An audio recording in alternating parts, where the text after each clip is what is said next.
Good morning, good morning, good morning. It's my pleasure to welcome you to today's midday discussion, Trade and Technology, Partners or Rivals, Unlocking the Potential of Transatlantic Cooperation.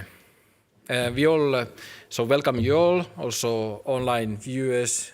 The house is full, so I guess it's a good sign also for the importance of the topic. 10 years ago, discussion about transatlantic relations here in Brussels was very, very different.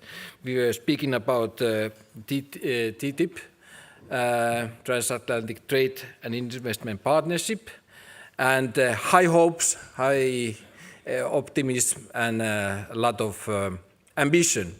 Unfortunately, things went as they went, and the whole deal went through.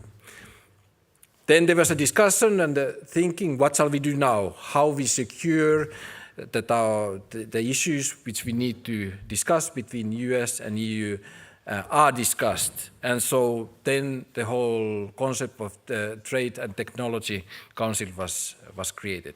And especially looking now, what is the transatlantic discussion, it's very clear that this council, which has very maybe administrative sound, holds the key of many important issues for the years to come. And as we discussed just before in a cafe, before coming here, it's very unlikely that something more, institutionally something more will be created before elections.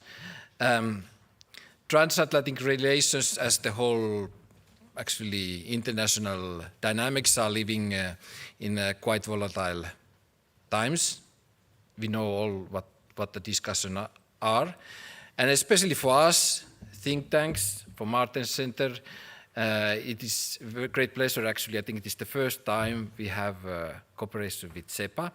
We much appreciate that because I think that in the future, this year and next year, depending of course also how the US elections will come, I think a lot of fine-tuning and connection and discussion is needed.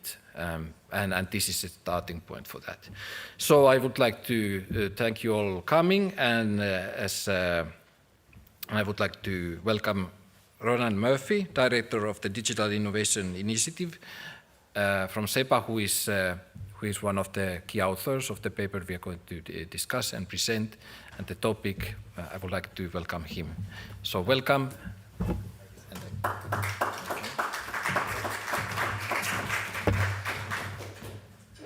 Just to avoid confusion, I'll change the nameplates. Thank you very much, Tommy, and I'd like to thank the Wilfred Martens Centre for European Studies for partnering with SEPA.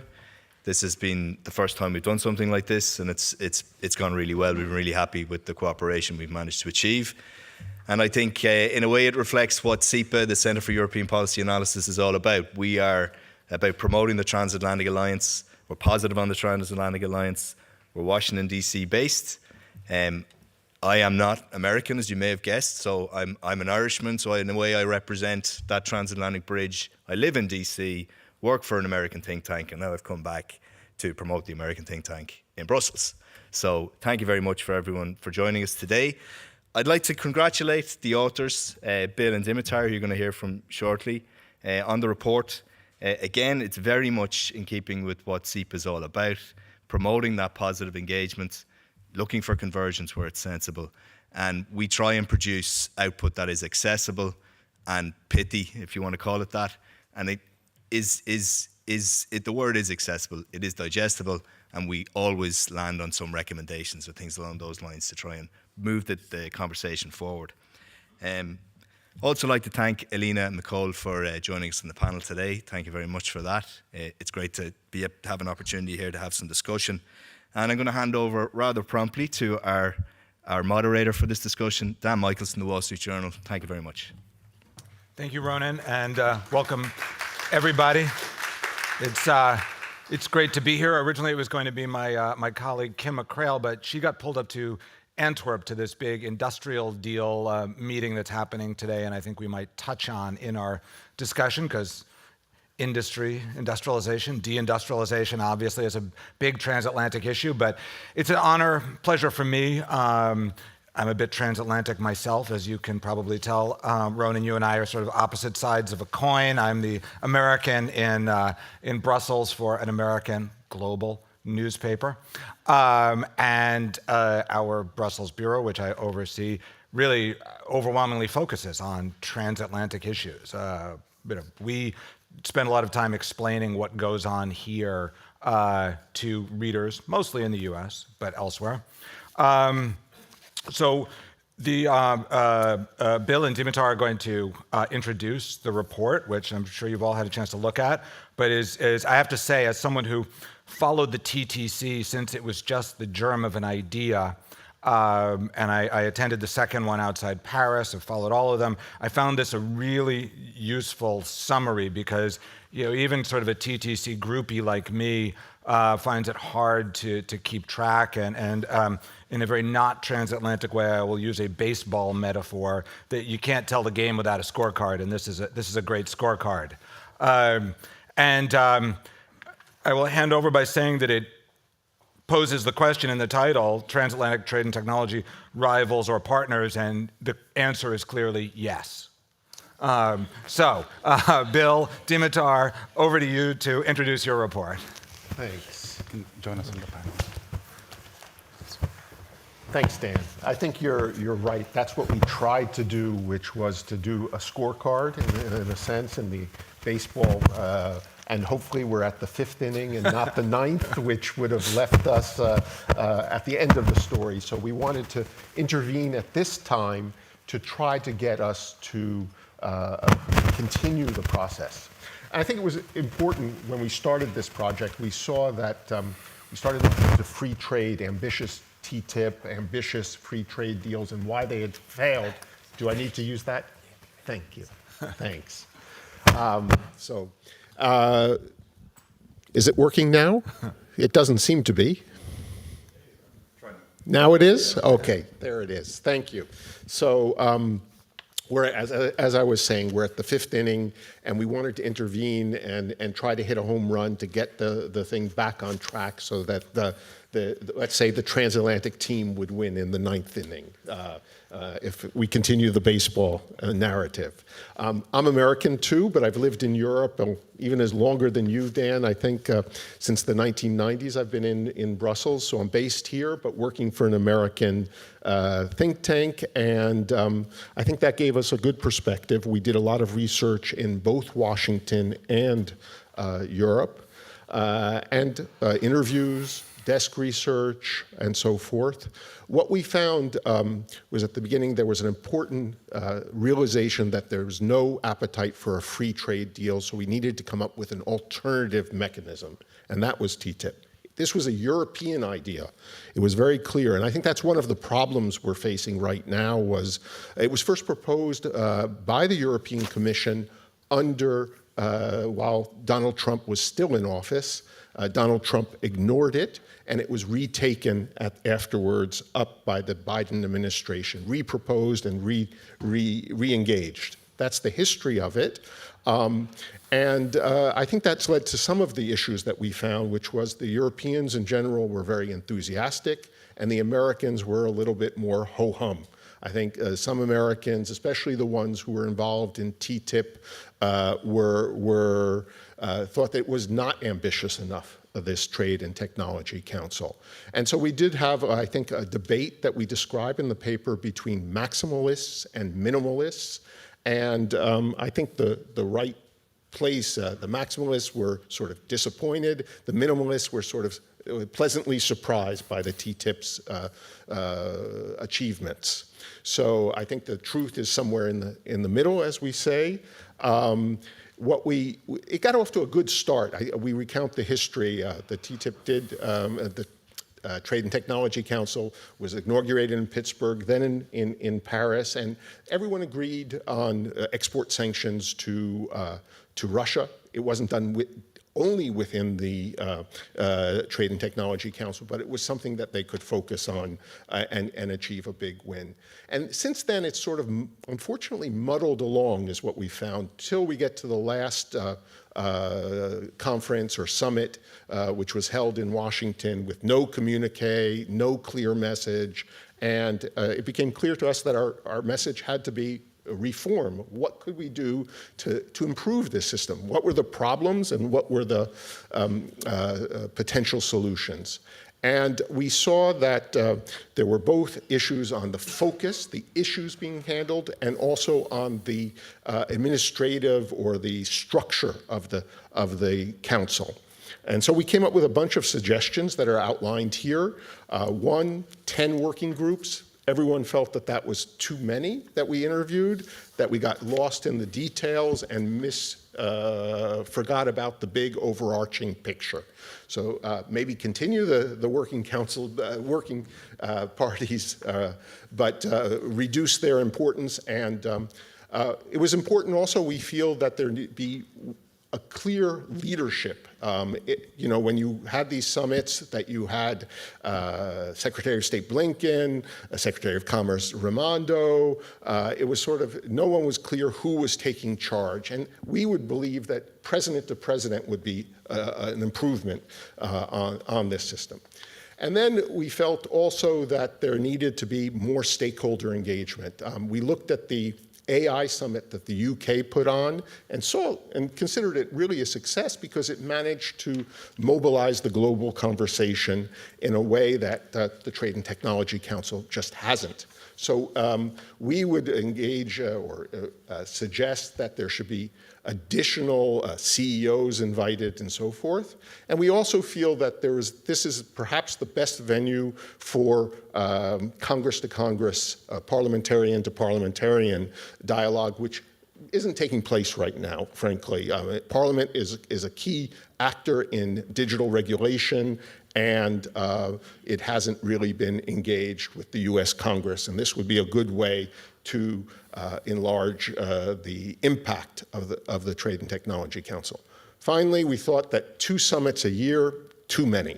People would complain to us that they'd finish one summit and then they'd have 2 days off and they'd have to start working on the communique for the next summit. And that was not the most effective way. So reduce it to 1 summit a year, 1 summit every 18 months, but make it a bigger event, a more focused event.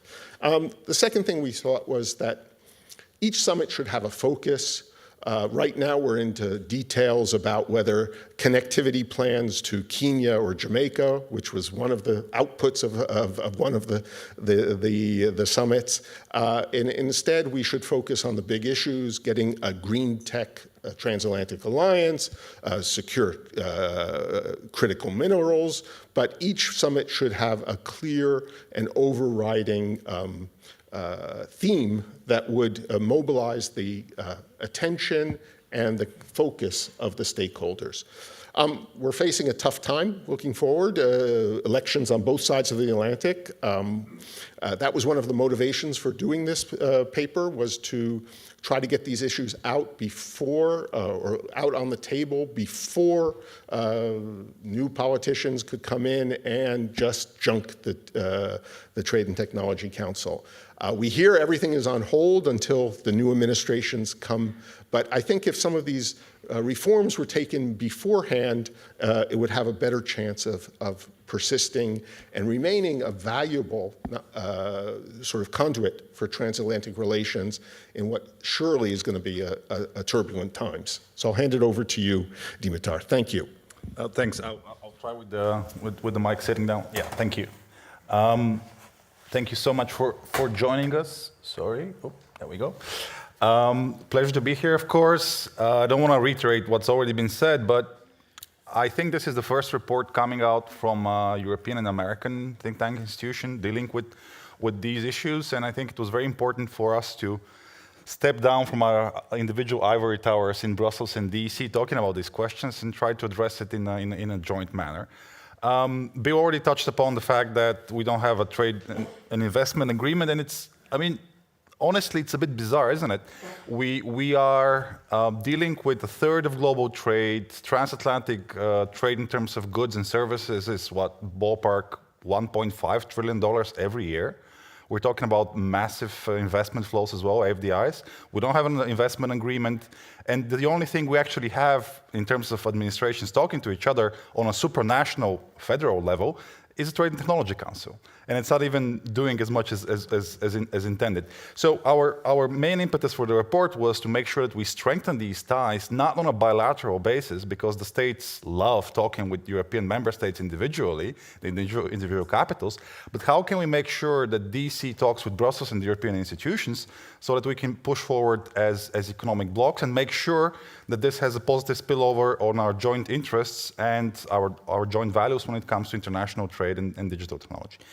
Now, I just want to touch upon two major chunks here. One on the context and the background and the European expectations behind the TTC, and maybe the future on the policy side. Bill gave a really good summary on what should we do in terms of restructuring. I'll also talk about policies a bit. So what actually happened in 21 when the whole thing was set up? We had moved on from the Trump administration. There was this, love was in the air in Brussels. Biden came along, and there were so many expectations. Look at the joint statement in 21 between the US and Brussels. We set up this new expectation that we're going to make sure that we uphold global democracy. We're going to fight COVID internationally. We're going to make sure that global growth is back. And if you look at that document from 21, the ambitions were very high. And Brussels really expected that we're going to work with the Americans when it comes to democracy, engagement internationally, climate change mitigation internationally, and also make sure that we're ahead when it comes to critical technologies. What did the American administration want in the last couple of years? Well, it turns out that, and in the interviews we had and speaking with different experts, Washington actually expected that the Trade and Technology Council would be a vehicle for China containment. It will be a vehicle which would actually make sure that it serves the American initial and major goal right now to make sure that we curb China's economic reach and also digital reach internationally. So there was an inherent clash of expectations in the last couple of years. And let me very briefly just say, even though the expectation was very high from the Brussels crowd, because I live in Brussels and I talk about the European expectations here, what actually transpired in the last couple of years when it comes to transatlantic relations on trade and tech? First, we had the Inflation Reduction Act, the IRA. It really ruffled lots of feathers in Brussels. The French were completely against it. Even Thierry Breton, the commissioner, boycotted the TTC summit, and he decided not to participate because of the IRA. I'm not a fan of this approach, very French approach, but it showed that there's a certain amount of grievances in Brussels when it comes to the whole attitude of the US when it comes to subsidizing their industries and their green tech and their clean tech, and not allowing European critical components or European electric vehicles to be able to participate for tax breaks or subsidies under the IRA, which was not a really good sign. This could have been discussed in advance. Secondly, in October 22, we had the major bombshell of the Defense Department, the Commerce Department in the US, launching the unilateral export controls on advanced computing and semiconductor manufacturing. So this was done by the administration with the major aim to curb China's access to critical hardware and also make sure that software, European components, American components and software is not used by the Chinese for dual-use items or to advance their civil-military fusion strategies. Fine. But this was, again, imposed unilaterally. It was not discussed with European partners within the TTC format.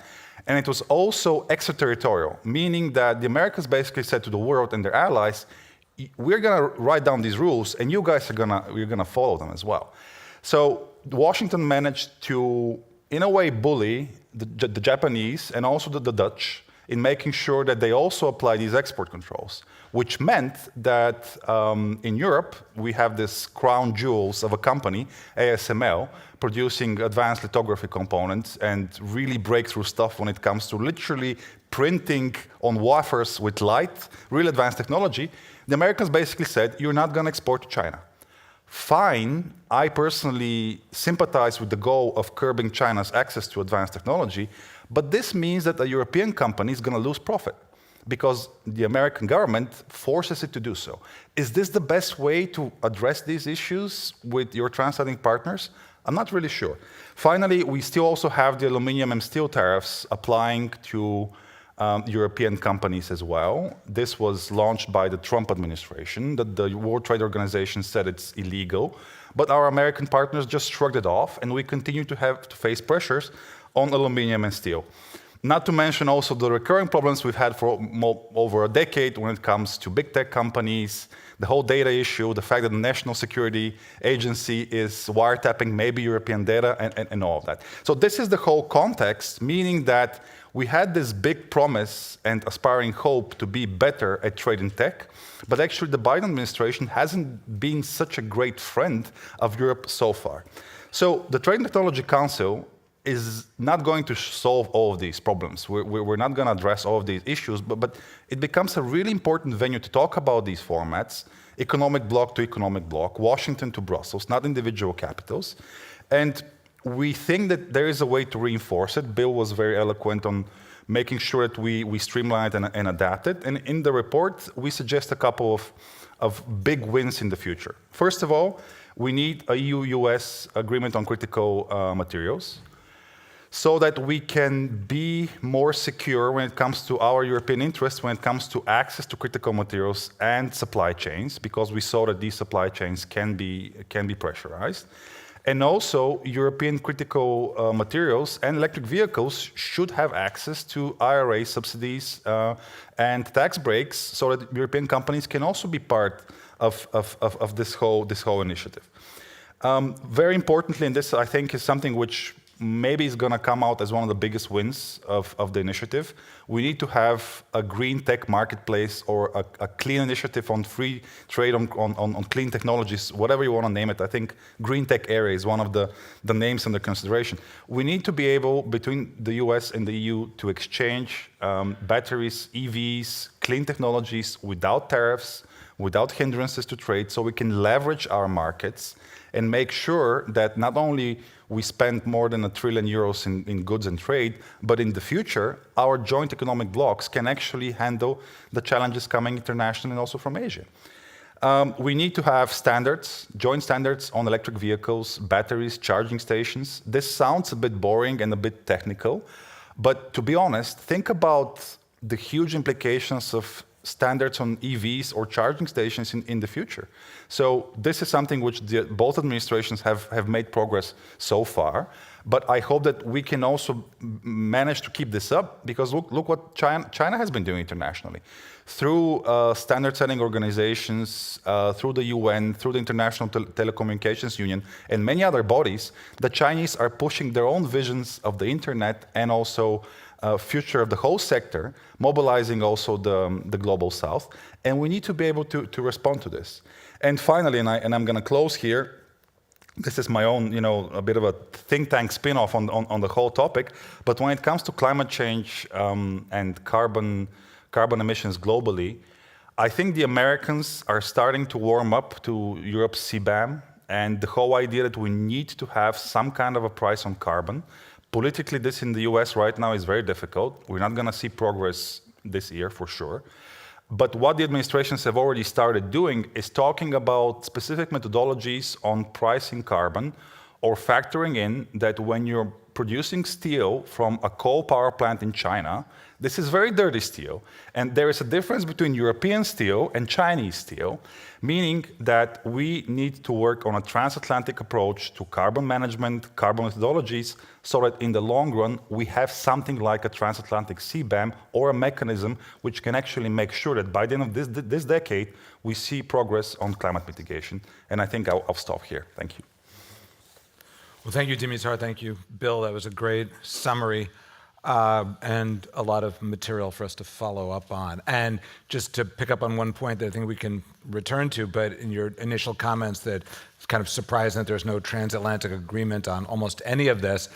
One of the problems I think everybody knows with the IRA is Senator Joe Manchin thought we had one of these and thought that EU would be included in the IRA. So it's sort of the original sin of the IRA, and if one can put it in those terms.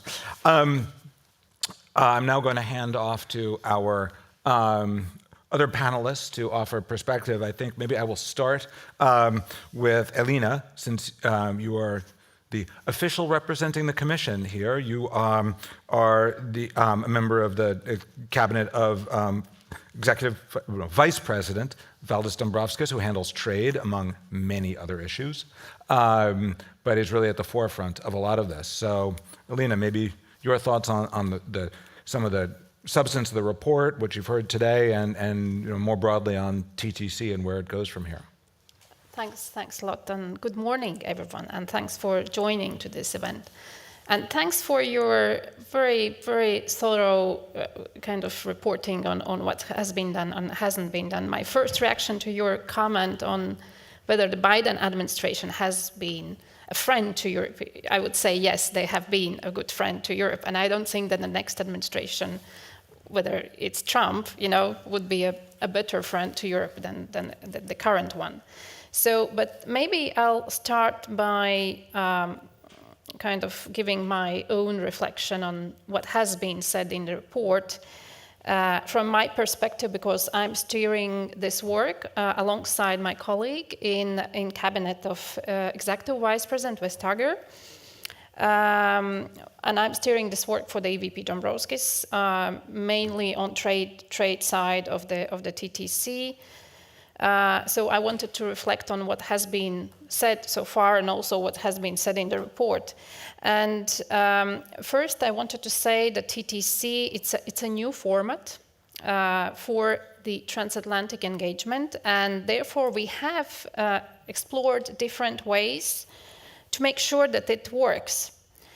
It's a broad platform that it is constantly evolving compared to other platforms, similar ones, which you mentioned in your report, which we had in the past. We have 10 working groups, and people get to know each other, people talk to each other, people engage. So it means that the TTC is already half of a institutionalized, and we have a very good working structure in place. For example, I can give you an example. In the first meetings of the TTC, we had working group chairs reporting to the principals and making progress, and then we dropped this because we thought, no, it doesn't work. It's just we need to have, because it took up a lot of time. So instead, we strengthened an internal coordination of the working groups in the Commission. And to sum up this point, we are learning by doing. And so the TTC structure can be further developed and adjusted as needed, which goes to your point on the working groups and whether we think they have delivered well. And if you need to readjust them, we can do it. There's no issue about that. So my second point is that despite differences, we have succeeded in developing the TTC as the main platform for cooperation with the US. And the TTC was given a high profile at the first EU-US summit in this political mandate, which helped to ensure that there is a strong commitment on both sides at the political and technical level to drive the agenda forward. So as your report indicates, there have been ups and downs with several non-TTC events that had an impact on the TTC itself. AUKUS was one of them, the IRA, obviously. But for the continuity of this platform, the key will be the political will of both sides. I'm sure that the next Commission will do everything it can for the TTC to continue. Know how much we have achieved under this platform. We have heard mixed views. In my view, the major achievement is that this allows us to build a new relationship with the US, where we can discuss any trade and technology issues between us. We have used the TTC to work through our differences on issues like the Inflation Reduction Act, where we have succeeded in removing barriers to our car companies when accessing the IRA tax credits. The TTC was also instrumental for getting our sanctions teams to align our approach to export controls against Russia, On the trade side, we have updated the scope of the EU-US mutual recognition agreement for pharmaceutical goods to include veterinary medicine, and we have reached an alignment on how we do standards for charging electric heavy-duty vehicles. The work is ongoing in this area, and some more outcomes are to be expected by the next TTC meeting. So for the last TTC meeting in this political cycle, which we hope to hold here in Belgium in April, we should focus on delivering really meaningful outcomes, including on trade. We want to make real progress in two areas, sustainable trade and economic security. On sustainable trade, we are aiming to cooperate on conformity assessment for which green goods and technologies there is room to ease the conformity assessment procedures. And this would help us to reduce trade costs between the EU and US. The results very much will depend on how much openness there will be on the US side to take this work stream forward. We also want to improve the use of digital tools that facilitate trade. One of the very concrete areas here is e-invoicing, and to make sure that we kind of align our system of invoicing to make sure that traders have less bureaucratic barriers there. And we are very much looking forward the input from the Transatlantic stakeholder event, which was held in Washington around the TTC, on creating green marketplace, where we want to pick up some of the ideas from this event and then to be further elaborated in the TTC.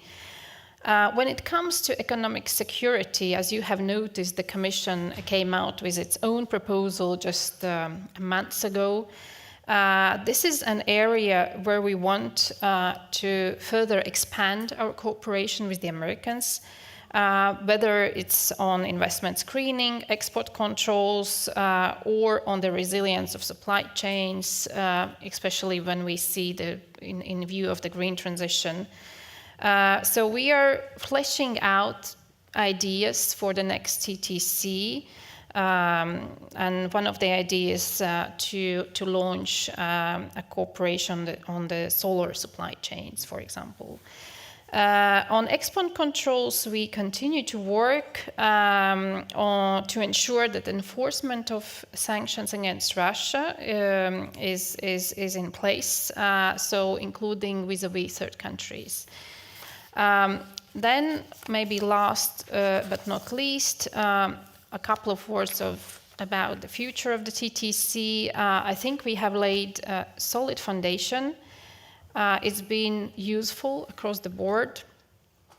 It's a trusted platform. And for the last TTC meeting, we want to present the vision of the TTC. We need to present the vision, what comes after. And we need to communicate clearly what is the added value of this platform. And I think regardless of the outcome of the US elections, we have a substantive balance sheet for the next administration. Thank you. Thank you. Elena, it was great to get the perspective from inside the Berlaymont on what's been happening, and I think interesting to get your sort of preview of April, because I tend to agree from what I've heard people talking about the TTC that there was expectation at the beginning, then hopefully a lot of work has been done behind the scenes that's not visible, but and because it's not visible, there's some disappointment, and if there are concrete deliverables in April, all will be forgiven, and the future of the TTC probably will be more certain, but I think, and I'm going to hand off to you, Mikhail, in a second to get the perspective from business on this, but if the deliverables in April are seen to fall flat, then I think there will be a lot of disappointment, probably two, whoever is in the White House come January will be questioning what the future of the TTC is. So, Mikkel, you are a senior policy advisor at AmCham EU, the American Chamber of Commerce to the EU. You, the voice of American business and including some European business here in Brussels. So, among other things, if you could give us the business perspective on the TTC, the expectations, the feeling as it's evolved, and what is the hope for where it goes? Sure. Well, thanks a lot first and foremost for inviting me to this very interesting panel. So just to pick up on what you were mentioning earlier about the very basics of this discussion. So what was the purpose, what were the goals, the objectives on the TTC, and how expectations from different stakeholders were matched or not. And also to pick up on a question that I received just earlier, exactly as AmCham EU, were you disappointed by this exercise? So to be honest, talking about disappointment would be very unfair at this point in time, because if we really have to be honest, despite all expectations and build up on the CTC, the very basic lines, the very basic objectives were met. So from a basic standpoint, let's say, it was definitely a success in the sense of, as already mentioned, rebuilding trust, recovering basically from a very traumatic experience that was the first presidency of Donald Trump, really building up this dialogue infrastructure, especially at working level, so a much more exactly smooth and open kind of communication and engagement on trying to understand each other. What was also, I think, very appreciated and successful to a certain extent from our standpoint was the kind of stakeholder engagement.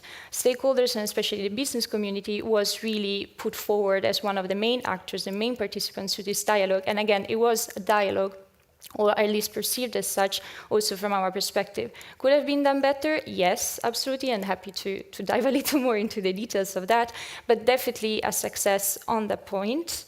What happens then, where we can potentially start talking about a little disappointment, is it's true there was a mismatch of expectations and mismatch in our understanding of the goals and objectives between like the EU and the US, as already outlined, but also from the business perspective.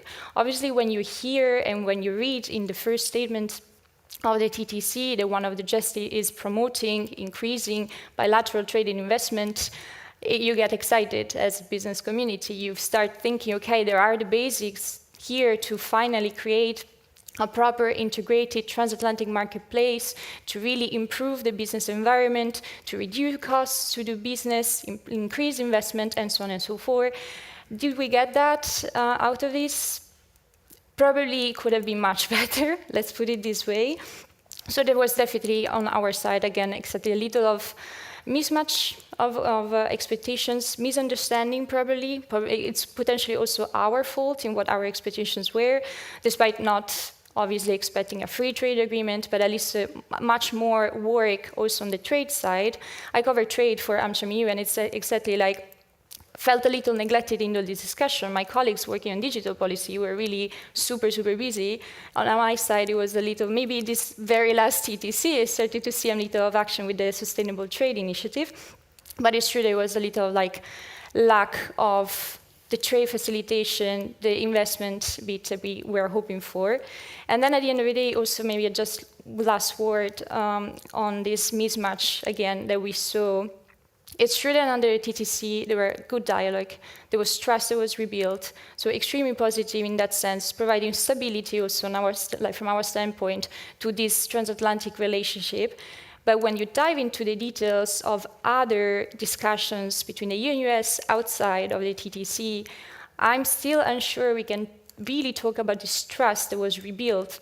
Exactly, it was mentioned, discussions like on trade irritants like the steel and aluminum, the critical minerals as well, IRA.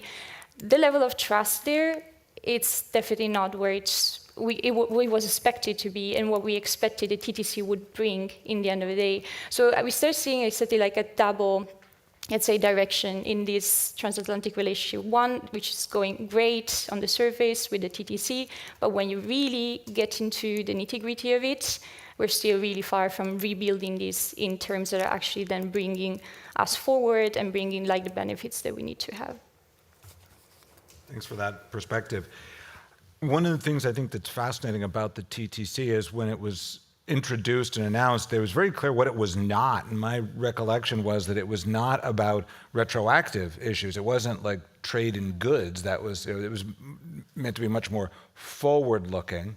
And then it does seem like a lot of things were carved out of it. And to one of the points earlier about in the report about the expectations for China, correct me if I'm wrong, but isn't there a separate US-EU group looking at China relations? So yeah, we could maybe touch on that. But they're just, I think, I'm interested to hear the panel's thoughts on this. But the TTC, yes, it has its focus, but there are so many other groups and working parties on other issues like steel and aluminum, not in TTC, but it all affects each other. So maybe that's a place to start. Coming back to Dimitar and Bill, one, what you've heard here, how does that fit in with what you heard in preparing the report, but also this issue of the TTC is just one among many efforts, and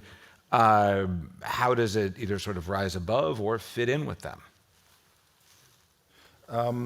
Thanks for the question, Dan, and maybe to pick it up and to elevate it on a more macro perspective, it's an interesting question. Are we moving in a time of post-free trade agreements, and we couldn't set up TTIP? Fine. So what new territory are we actually navigating in? Because it's obvious, and people always say about the Americans here that there's fatigue when it comes to FTAs. There's also a fatigue on the European side when it comes to free trade agreements. We have many free trade agreements internationally. In the EU, we are one of the champions of FTAs. But look what's happened with the Mercosur agreement, for example, 20 years of negotiations. Now you're in the final line, and now it's stalled because of political reasons. And there's another interesting aspect here. Because we've had globalization and so much advancement and different rounds of GATT and the World Trade Organization, we've had so many progress when it comes to mitigating tariffs and getting the economy flowing, that many administrations now see very little wins when it comes to FTAs. So maybe TTC is this new chapter of a la carte, open, take your pick type of FTA, where you cannot agree on everything. You cannot agree on the marinated chicken, was it, in TTIP? And chlorinated chicken, and the butter and the investment arbitrage mechanisms and all that kind of destroyed the huge negotiations we had with the Obama administration. But now we're actually making progress into areas which actually give us a lot of bang for our buck. Technology, specific kind of trade, and I'm really happy that now we're talking about sustainable trade and also about economic security. And to close on your question, yes, all of these things touch upon each other, but I think now we're trying to streamline our work between the two administrations and make sure that we carve more flexible, more nimble types of tools and mechanisms that we push forward on these major issues. Yeah. No, Dan, I think we're moving into an era where free trade is almost taboo, or at least fading from a realistic goal. And I think what we're seeing in what we hope from the Trade and Technology Council is it can manage sort of the protectionist industrial policy agendas. I've seen some success, whether it's happened inside the TTC or around the TTC. Would be on, for example, coordinating on the CHIPS Act, supporting semiconductors. I think there's been relative progress. Defusing the IRA, yes, a lot of that happened outside. We recount how it was President Macron and President Biden who struck the deal 2 days before in the White House, and they had a fancy state dinner with a fantastic 6-course meal, and then TTC was out in the suburbs at the University of Maryland with, I think, a buffet lunch or whatever. But we did want to get that type of granular detail to make the report come alive. But I do think it is managing this new era. And yeah, there are other things around. What we would like to see the TTCs take a leading role in coordinating that type of work. We've talked a lot about the dangers of the challenges of the American election, but I think there are some challenges too from the American perspective for the European elections. If we do see a swing right in Europe? Will it be an Orban type of swing right, open to China's investment from ByteDance and others, or from the Chinese electric vehicles, open to Russia? Or will we see sort of the Maloney line, which is actually more pro-digital than we could have expected, and a little more international pulling out of Belt and Road? So, I think there are risks on both sides of the Atlantic that could torpedo this process. And a lot of our proposals are to try to make that more difficult to blow it up. Just to answer, I mean, we're not proposing to get rid of the working groups. I think they're a good discussion tool, but if that becomes the main part of the TTC, then we get lost in the forest. And so we wanted some more political leadership, and I think you were making a start in trying to focus the work on very specific big issues. Just picking up on a couple of points. Yes, on free trade agreements, which is actually the end of traditional free trade agreements, something I and others have written about. And let's also remember the final death of TTIP happened under Trump, but really it had died in Europe before that. I mean, Germany and Britain killed it, among others. There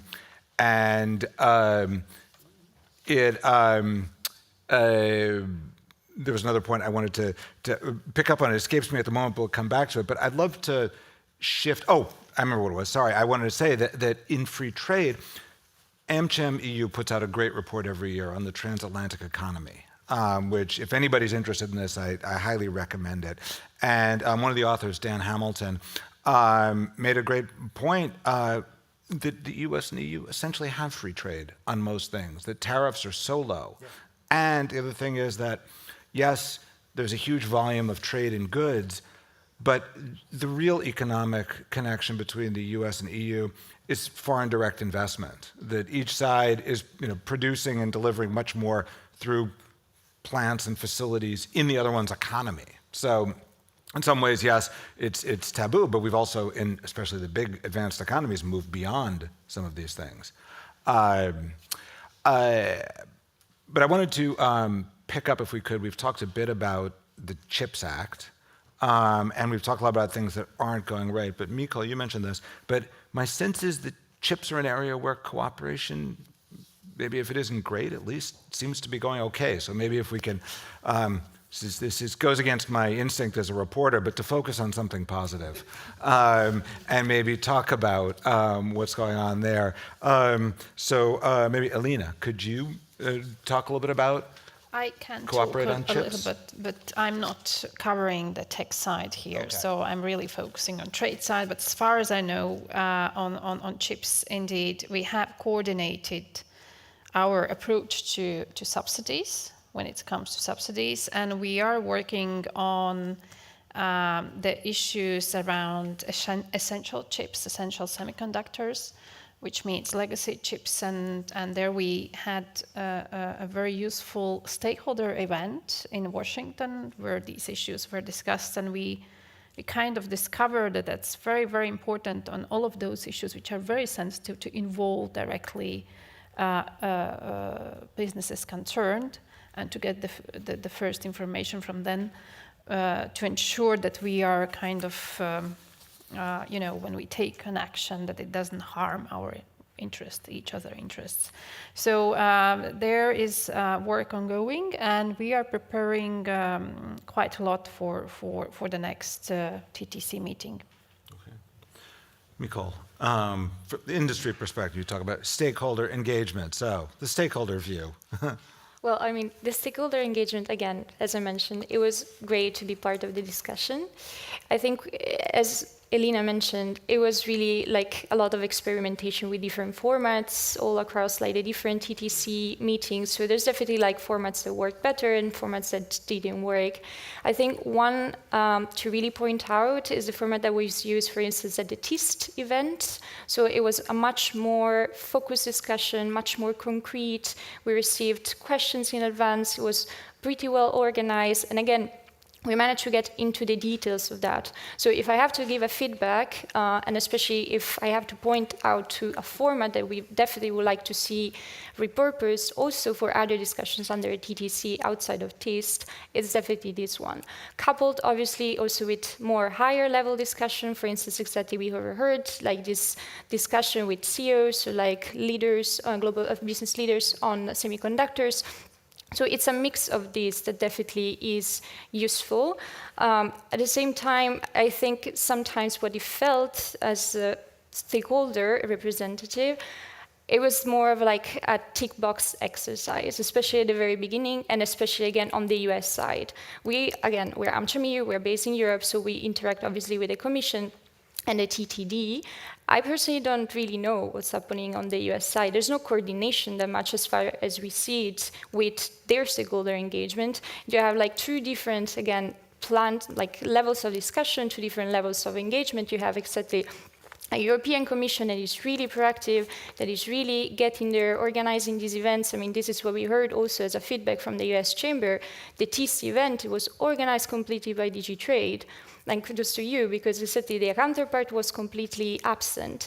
So, and again, we see value in that. What can be done better, apart from exactly this kind of like format and repurposing this format, is also like a better preparation. Like we receive notice of these events, of these stakeholder consultations, meetings, civil society dialogues too last minute.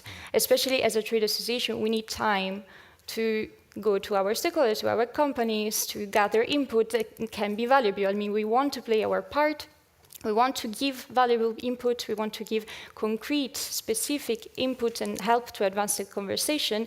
But we need the tools, we need the time, we need the predictability for it. And especially, we need to be sure that this is then taken on board. To the TIST example, we had these discussions. We have no idea where this input is going, how it's going to be taken on board, who listened to it. So there's also like a complete lack of clarity of like, is our input really taken on board and how? And so probably, yes, streamlining stakeholder engagement is definitely one of the main deliverables that we are expecting for TTC6, and which again also will ensure the continuation of the TTC. If you don't have stakeholders engaged, a business community engaged on this topic, you will hardly have the TTC continue after elections on both sides of the Atlantic. Okay. Before I go back to the authors, Elena, did you want to say anything in react to that? Stakeholder engagement, I think we have tried to accommodate as much as we could the input from the stakeholder community. We have a broad stakeholder community, and we have we are receiving a lot of contribution from it, and I think we really appreciate that.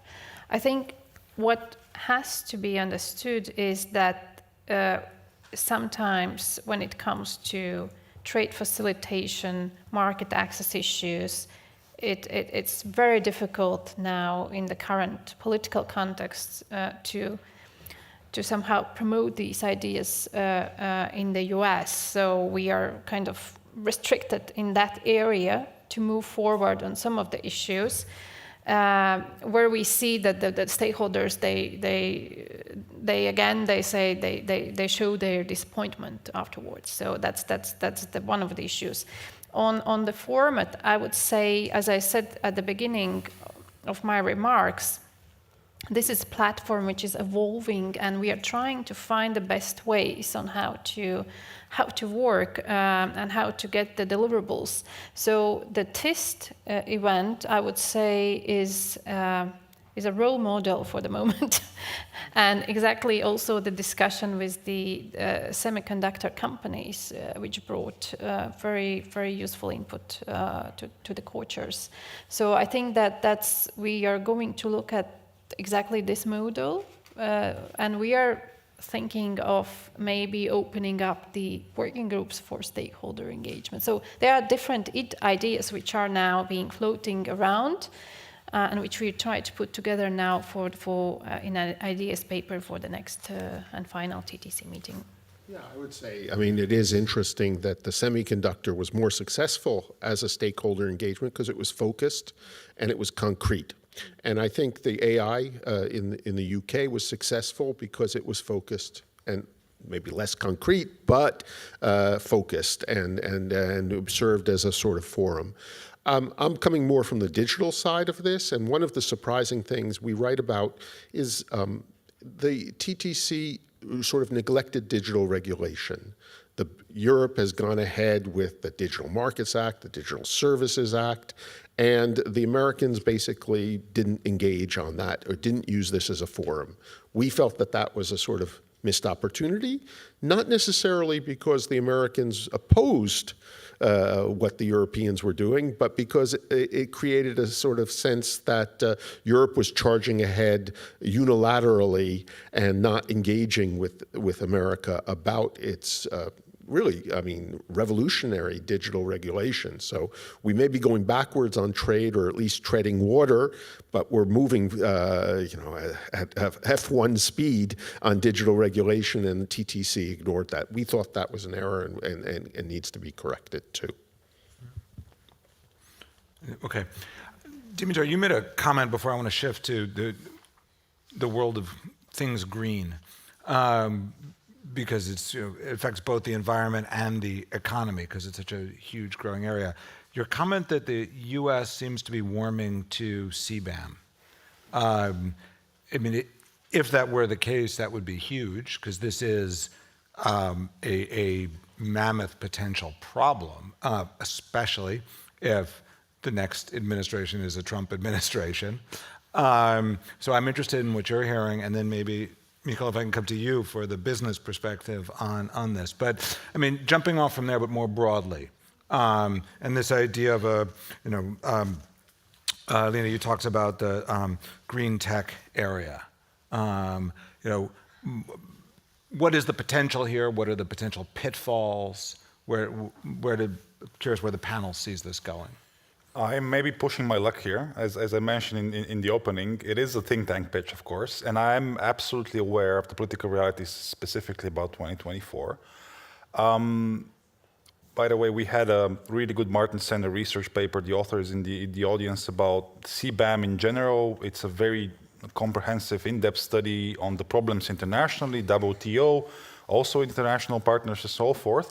But CBAM is a fact. Right now, there's a preparatory phase, and from 26, it's actually gonna start biting, so to say. Now, the US hasn't officially warmed up officially to something like this, but I see certain signals, and the signals are the following. There is advancement in bilateral, I mean, between the EU and the US, talks about how do we actually calculate carbon footprints.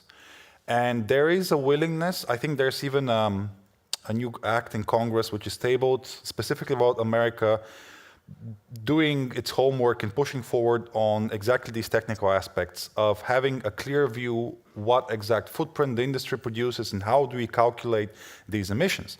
Europe is really ahead. So we've had the emissions trading system since the early 2000s. We had all of these regulations and progress in the last 20 years, and there is a realization in the US that, okay, our national security and economic interests in the last 20 years were based on the fact that we will produce a lot, and the US pivoted from dirty coal because of the shale revolution in the 2000s. The US made good progress on wind technology as well, and energy efficiency. But ultimately, the US is also one of the global polluters, 14%, 12% of the global carbon total. So right now, if we are serious about pressuring the Chinese and the Mexicans and the Indonesians, maybe also the Russians, who knows, on climate, we need to have some kind of tools which are also offensive in a way, which force these countries to either have the corresponding carbon tax regime within their borders or just pay an extra tariff. And the only way to be serious about global taxation of dirty carbon until the end of this decade is if the two economic blocs, the US and Europe, are serious about working on this together. Not gonna happen in 24, maybe not gonna happen by the midterms, but I hope that this was actually going to transpire. And finally, on the pitfalls or on the problems, of course, it's politics in the States. For this kind of advancement, you need bipartisan support. Coming back to the the agreement on critical materials with the EU. Right now, the US is a bit reluctant. You would need congressional support for having such an agreement with the Europeans. But here I'm asking, wait a tick, last year you concluded such an agreement with the Japanese.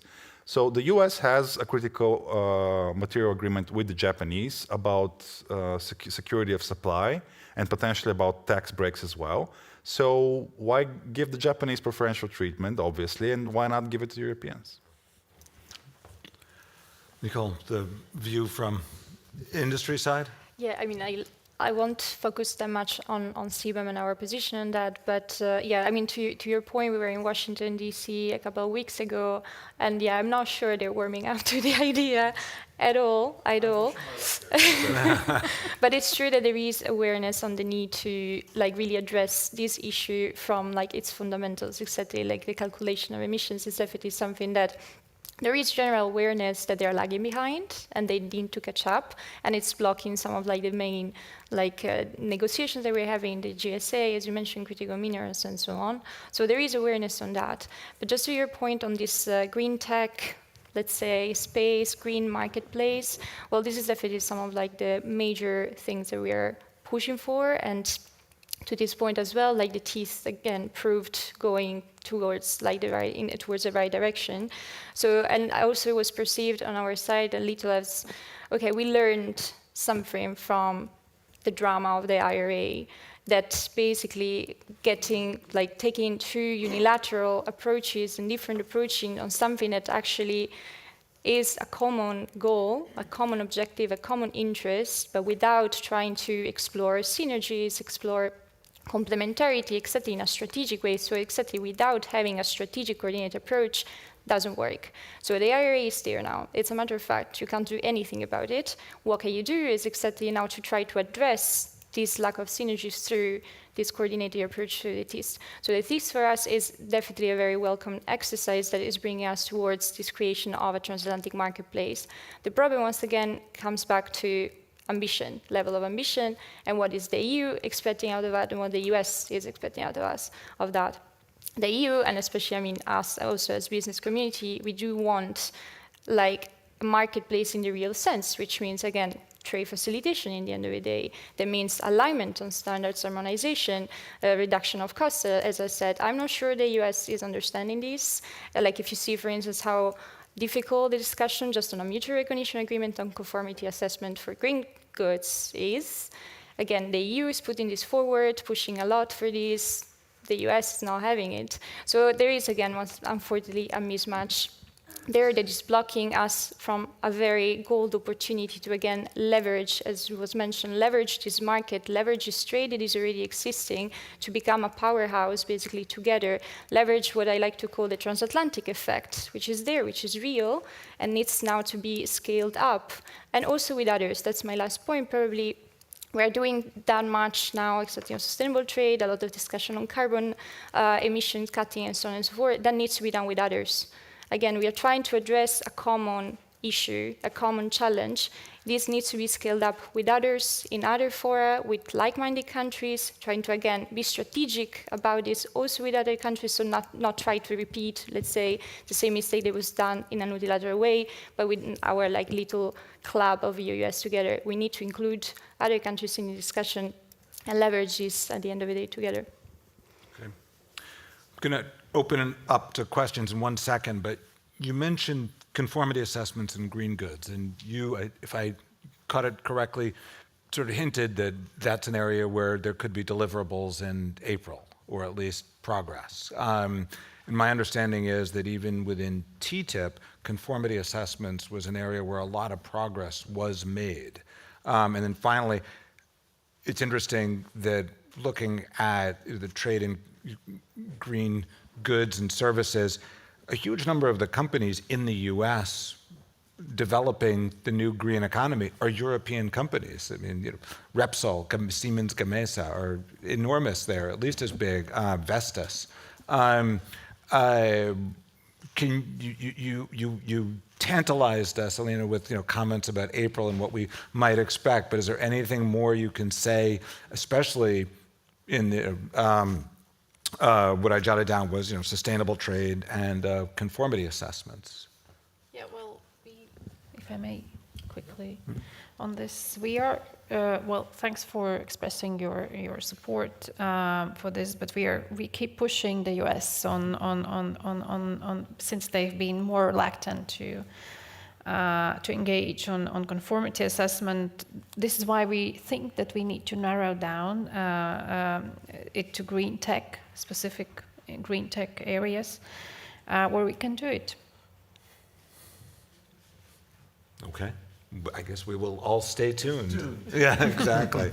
Okay, so Tommy, you had a question, and then after the gentleman in the blue tie. Sorry, so I guess in the beginning I forgot to introduce myself. So I'm Tommy Huhtanen, Executive Director of the Martens Center. So excellent panel, really interesting discussion. Just very short question. Dimitar explained in the beginning the different expectation, and I think the discussion has been now very fruitful on EU-US. But how about this US expectation to China? How is that going now? Because that we haven't touched so much. How this concept, have been used to tackle that challenge, the issue of China. So up to moderator to decide who to give. No, and maybe how much is done in TTC and how much is done in this other forum, or I understand a lot is done through Treasury and financial side of things. So.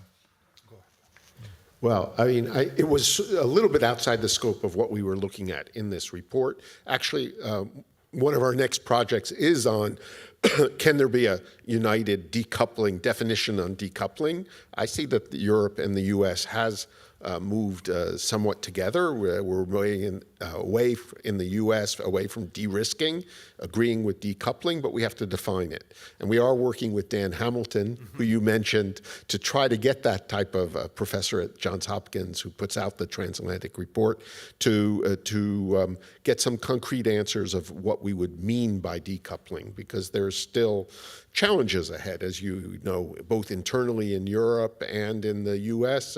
How do you continue to sell chips to China while restricting advanced technology? We're in sort of new territory now, really. So, but it was a little bit outside the scope, and it didn't surprise me that I never saw, to be frank, Dimitar, we downplayed that. I never saw the TTC as a sort of vehicle for coordinating just on China. It started out more about Russia, I would say. Hopefully the discussions led to this, but it got bogged down in actually the details rather than the general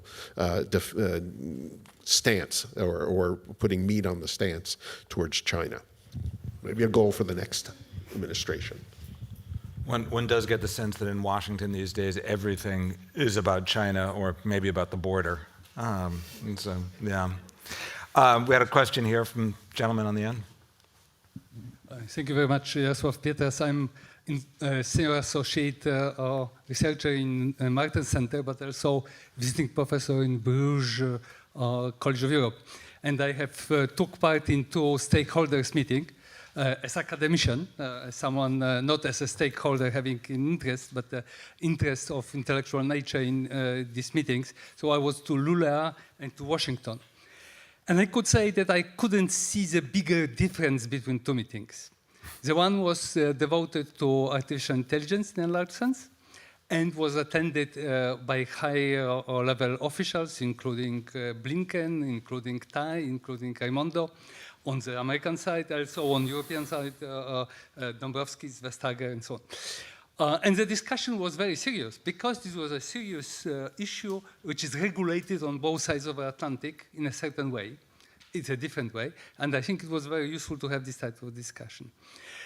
In Washington, it was no high-level presence except for video message, because probably it was too far to the hotel in Washington from the offices of either trade representative or Department of Commerce.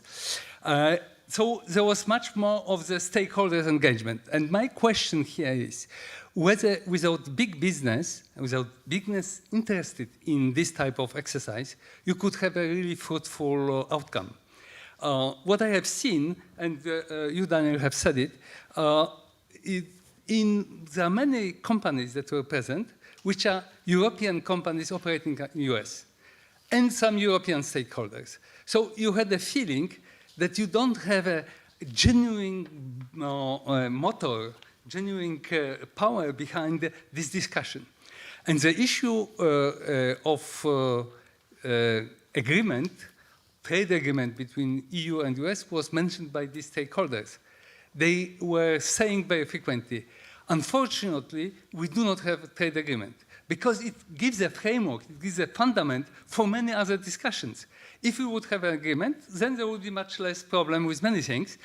And then we could come into very detailed issues, like, for example, using PFAS, which is forbidden in Europe, or which is being attempted to be forbidden in Europe, banned in Europe, whereas it's used in a number of applications in the green economy in the US. So you've got a very detailed issues which cannot be solved separately from a general framework. And my worry to a certain extent was that while in the LULEA there was a really big high-level involvement of political layers, in Washington it was much more of the business, but not the generally business, EU and EU's business, but it was this business that was interested in sustainable trade. And the final comment, I think it's, because it could sound a bit pessimistic, but I think it is not, because narrative is an important issue. I mean, to have a narrative, to have a discussion, to have a ephemeric maybe, but atmospheric discussion which gives to business some certainty in facing, when they are facing lack of legal frames. And for example, if you look about critical materials that Dimitar was referring to, you know, in the beginning of 2000, there has been some major intellectual saying there cannot be a war between countries that have a McDonald's or they use a Dell computer. Because if they use commonly Dell computer, they've got a common interest and they cannot have a war between them, which has appeared is not true. However, for critical materials, for example, we have been telling to companies there is no risk to go globally because there will be no war because of that. So if you say there is a risk in critical materials, it's already something symptomatic and something which gives a guidance to the companies that they start to calculate risk. So I think it is something which is very important. And maybe last comment on CBAM, because that's what I was referred to. I think in the US there has been an attempt much earlier than Europe to put a carbon price on frontier. And there was in Congress, there has been a legislation which unfortunately was not passed. Oh, maybe fortunately, but was not passed. I was talking to James Bacchus, who was the last US appellate body president. And he said, you don't imagine that Congress is able to invent CBAM or something like this, carbon price on borders, without having carbon price inside. So maybe Dimitar has got some better feeling of what might happen.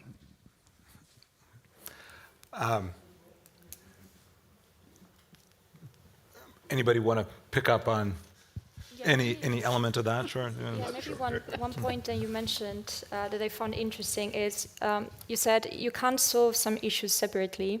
And that's a very interesting point because it's one of the major points of discussion right now in AmCham when thinking about the future of TTC, like should we review the scope of it? Again, like the amount of issues that we talk about, and exactly to the point also at the beginning, like this platform was meant to discuss forward-looking issues, upcoming challenges, right? Non-frictional, let's say, points. My question at this point in time, analyzing all this, is how far we can go, how sustainable it is to keep talking about those non-frictional points without actually trying to solve those basic philosophical differences that we have, like very basic differences in approaches. Exactly. I mean, I see that we can avoid some of the difference, or like get into, again, the meat of the issue and agree on like top level principles, guidelines, but then for me it comes with a trade-off. And again, as a business perspective, you want to see something that is concrete, you want deliverables that are concrete and then bring an impact. So if you keep focusing on those top-level, superficial, non-controversial issues, you will never be able to actually deliver something that is impactful in the end of the day, because you will not solve the basic issues. And again, we see it right now, exactly with the GSA, with the critical raw materials. Like, those are the things that actually have an impact. And on those things, we are not discussing, because there's exactly these philosophical differences we want to avoid under TTC, and we're blocked. So, I mean, I see the sense, and it's difficult to pick a side between the minimalists and the maximalists, as you were mentioning. But it's also true that we need to start thinking about how sustainable this is going to be. If you want the TTC to survive, probably we have also to accept the fact that at a certain point we will have to sit down and talk about the differences as well. Dimitar, I want to add, but before we come to you, I just want to say, it strikes me you've hit on the essence there of the conundrum that probably got us to TTIP in the first place. Each side wanted more and more things in the talks, and suddenly you had these sprawling talks that ultimately proved maybe too big. But I think your comment and what you just raised, I want to come back to maybe as sort of a closing thought after Dimitar. But what is the future? And can TTC continue to exist in if there were to be a Trump 2 administration? But Dimitar, you had something on your mind. Just a very brief remark on the critical materials and the whole exchange and the agreements, to make it a bit more specific, because we're talking about these, abbreviations or wishy-washy terms. To make it very specific, it's not only about the fact that European companies want to have access to the IRA or IRA subsidies. There's Irish people in the crowd, so the acronym should be maybe IRA. It's not only about the subsidies. It's not only about getting the tax credits. The Chinese already gave us a warning shot. They signaled some restrictions on their export of germanium and gallium, specific minerals. This is not the end of the world. You can find supply from elsewhere, but the Chinese are reminding us that they are, if not producing, but for sure processing 90% of these minerals internationally. It's very difficult to pivot away from them when it comes to price, when it comes to mass production and all of that. So I think this is why we need to get serious about this type of critical mineral agreement, because of security of supply and tackling the Chinese challenge together. And I'm really happy that the European Commission is talking about economic security more seriously now. Because let's face it, the Chinese have leverage. The Chinese are subsidizing their industries. They're using dirty stuff. They're using slave labor, the full shebang, so that they can keep their economic advantages. So we need to wake up to this fact. Yeah, the Chinese even picked minerals named after France and Germany to drive home their message. Make it even more personal. Gentleman in the front row.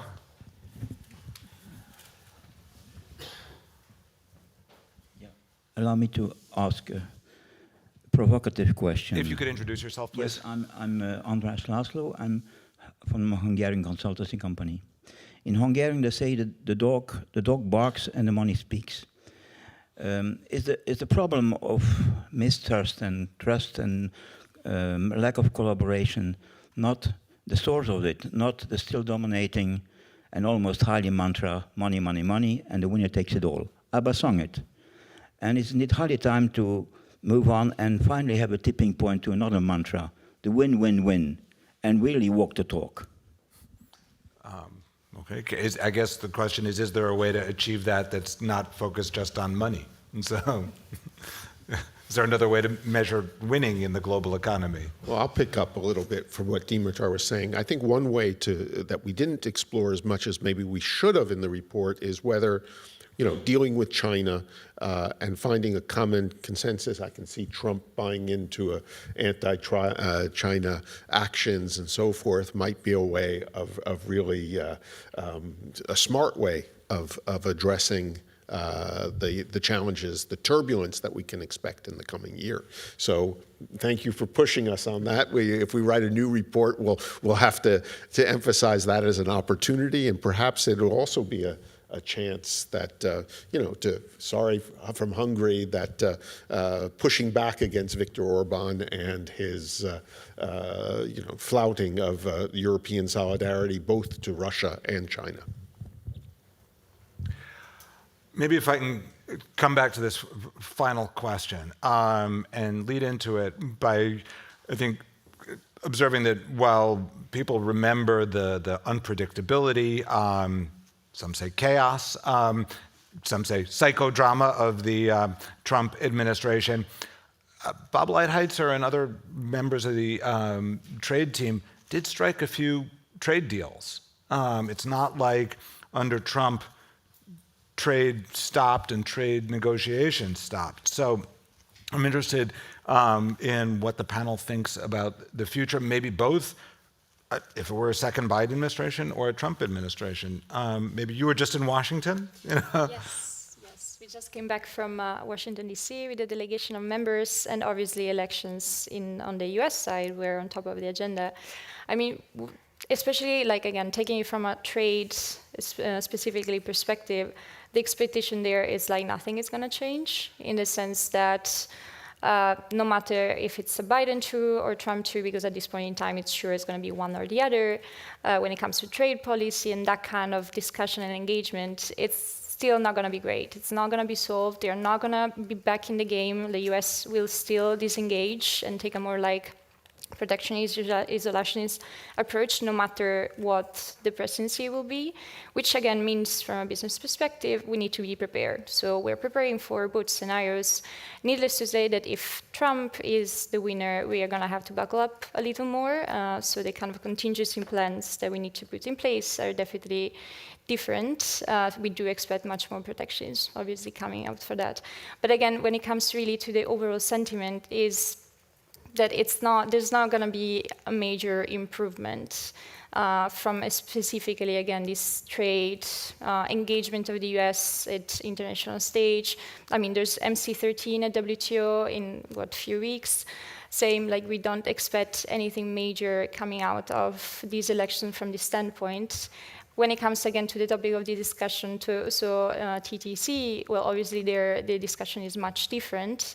From our perspective, is that no matter the administration, this exercise will manage to survive, or at least this is obviously our hope and our main call, because of the working level discussion and dialogue is there, is strong, and it's healthy. So despite the changes in the administration and also the changes of the principles that are involved at political level in the TTC, we expect that to continue. But then exactly the question is the political level. Will it manage to survive at political level? Again, because also the principles are going to change. This is also an important thing to keep in mind.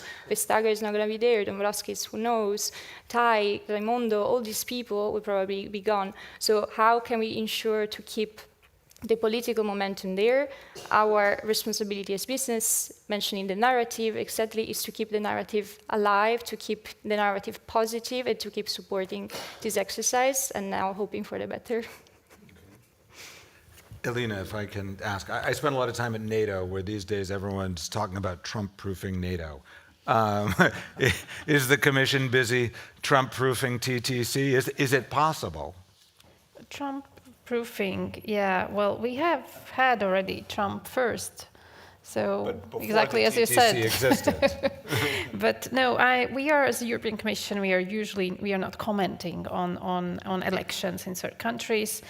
What I can say is that if it's going to be the Biden administration continuing in this role, then we may expect more or less the same dynamics in our trade relationship.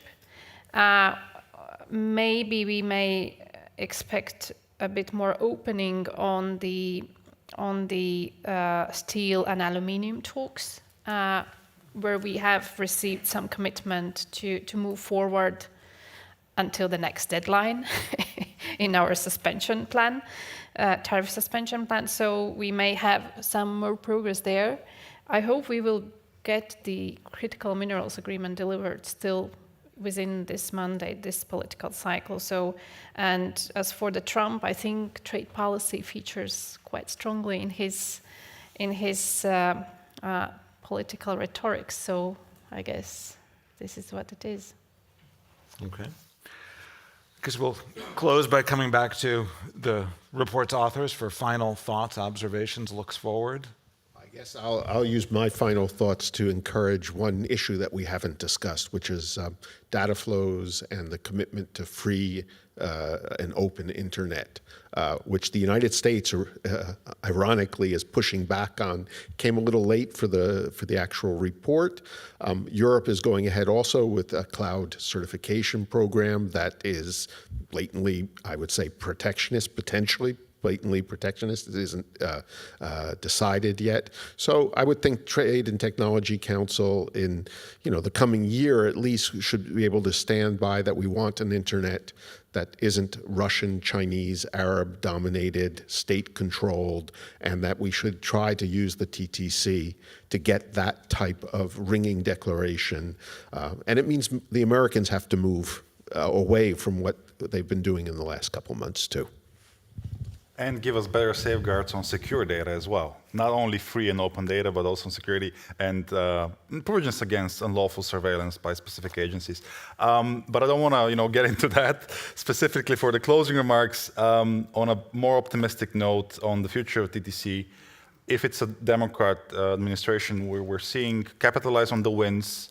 Maybe I gave a bit of a pessimistic, angle in some of the questions, but the TTC has had major achievements.